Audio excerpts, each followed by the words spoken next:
in their tallies that the total number of votes cast is 429, of which the Honorable Mike Johnson of the state of Louisiana has received 220 votes. I want to say to the American people, on behalf of all of us here, we hear you. We know the challenges you're facing. We know that there's a lot going on in our country, domestically and abroad, and we are ready to get to work again to solve those problems, and we will. Our mission here is to serve you well, to restore the people's faith in this House, in this great and essential institution. I think all the American people at one time had great pride in this institution, but right now, that's in jeopardy.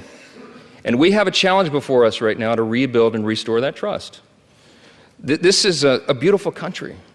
It's the beauty of America that allows a firefighter's kid like me to come here and serve in this sacred chamber where great men and women have served before all of us and strive together to build and then preserve what Lincoln did refer to as the last best hope of man on earth. We stand at a very dangerous time. I'm stating the obvious. We all know that. The world is in turmoil. But a strong America is good for the entire world. Turmoil and violence have rocked the Middle East and Eastern Europe. We all know it, and tensions continue to build in the Indo-Pacific.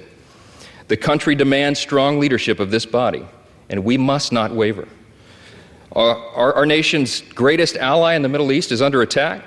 The first bill that I'm going to bring to this floor in just a little while will be in support of our dear friend Israel, and we're overdue in getting that done. We're going to show not only Israel, but the entire world that the barbarism of Hamas that we have all seen play out on our television screens is wretched and wrong, and we are going to stand for the good in that conflict. We have a catastrophe at our southern border. The Senate and the White House can no longer ignore the problem. From Texas to New York, wave after wave of illegal migrants are stressing our communities to their breaking points. We know that our streets are being flooded with fentanyl, and all of our communities, children, and even adults are dying from it.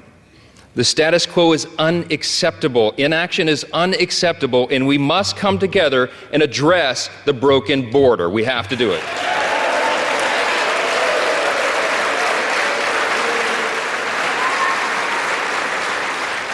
The skyrocketing cost of living is unsustainable, and Americans should not have to worry about how they're going to feed their family every week because they can't afford their groceries anymore. Everybody in this room should think about this. Here's the stats. Prices have increased over 17% in the last 2 years. Credit card interest rates are at the highest level in nearly 3 decades, and mortgage rates are now at a peak we haven't seen since 2001. We have to bring relief to the American people by reining in federal spending and bringing down inflation. The greatest threat to our national security is our nation's debt. And while we've been sitting in this room, that's right, the debt has crossed almost $33.6 trillion. In the time that it's going to take me to deliver this speech, we'll go up another $20 million in debt. It's unsustainable. We have to get the country back on track. Now, we know this is not going to be an easy task, and tough decisions will have to be made. But the consequences, if we don't act now, are unbearable. We have a duty to the American people to explain this to them so they understand it well. And we are going to establish a bipartisan debt commission to begin working on this crisis immediately.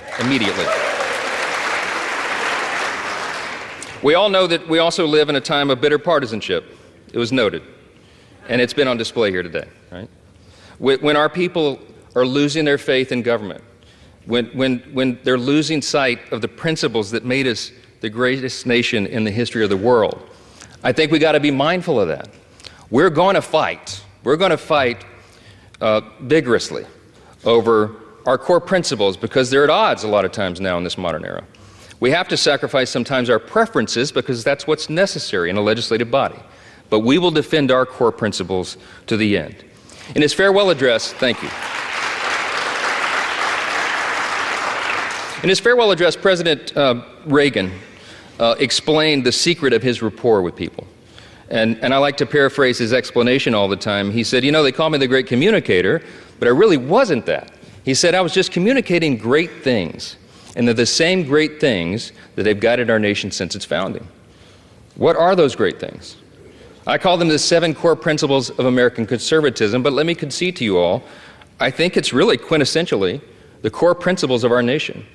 I boil them down to individual freedom, limited government, the rule of law, peace through strength, fiscal responsibility, free markets, and human dignity. Those are the foundations that made us the extraordinary nation that we are. And you and I today are the stewards of those principles.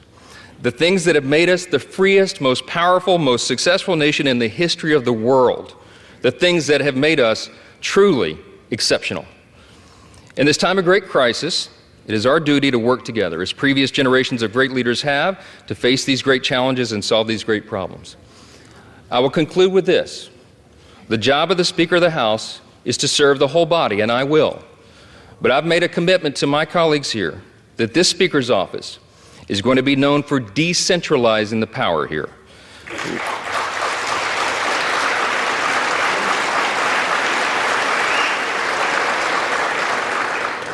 My office is going to be known for members being more involved and having more influence in our processes and all the major decisions that are made here, for predictable processes and regular order.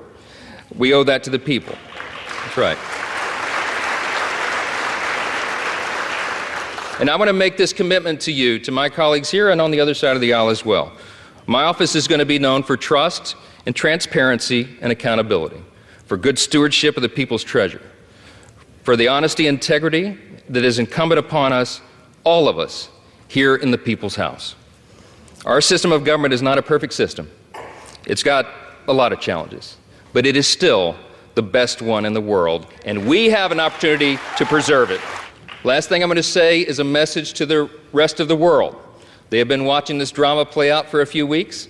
We've learned a lot of lessons, but you know what? Through adversity, it makes you stronger. And we want our allies around the world to know that this body of lawmakers is reporting again to our duty stations. Let the enemies of freedom around the world hear us loud and clear.